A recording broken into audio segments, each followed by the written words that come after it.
In this video, I'm going to go over how to position yourself in standing, a pose that is included in Series 1 in my Deep Core Reconnect method.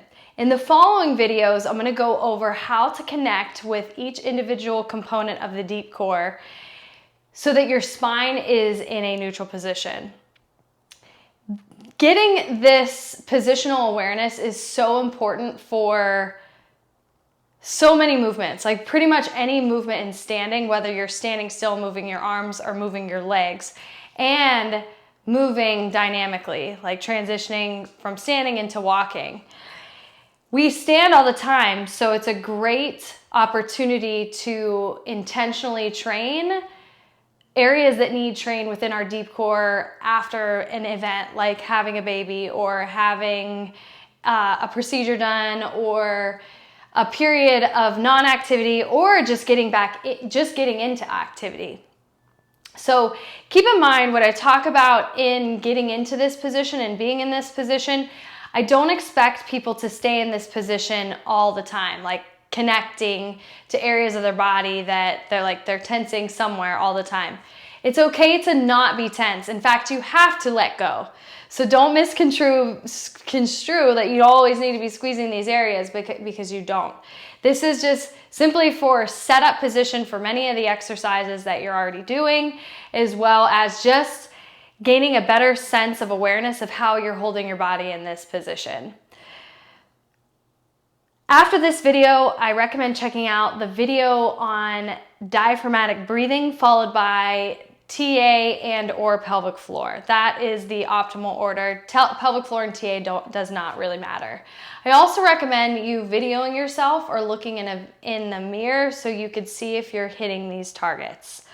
So let's get started. Feet are going to be in hip distance apart. So just set underneath your shoulders basically. And then from the side view, what we want is that our ear, our shoulder, our knee, and the bony part of our ankle are all in alignment. We don't want to be here and we don't want to be here. To orient our ears and stacked above our shoulder and hip and knee, what we want to think is grow tall from the crown of the head, and then make sure that your eye gaze is straight forward, or maybe even a little bit down, like 6 feet ahead. You don't want to be too down, but you don't want to be here. This is the forward head position. And you don't want to be too straight. So somewhere working towards that. With your shoulders, you want to think opening your chest by getting broad through your upper body. You don't necessarily want to pull your shoulder blades down and in. Some people will, but think open chest, lifted chest without arching your back. The lifting, essentially what we want to do is position our shoulder blades. And then soften through the shoulders after positioning so that we're not hiked up. From there, what we want to do is make sure that our hips are in extension. To keep our hips in extension, we're going to gently squeeze our glutes, because they're the hip stabilizers in this case, into extension. Now, as we do that, we want to make sure that does not change our low back position. So go ahead and give a couple of gentle squeezes. Make sure that your back doesn't arch around as you are letting go or contracting. You should stay in the same position. Then we want our knees to be straight, but we don't want them to be hyperextended and locked out. So they're straight but not locked out. We're going to gently squeeze the front muscles of our thighs, called our quadricep muscles, to make sure that they stay straight. And it's not super hard, it's slow, it's controlled, and all the while we're still staying connected to our glutes. Now that our hips and our knees are in extension, we want to make sure that we're not dumping in our feet. So spread your toes wide, maybe even shift forward so that your weight is going directly through the middle of your foot. And if you tend to collapse in your feet, try to almost lift your arches. And it's almost if some people will need to shift forward in their ankles to orient their body weight that way.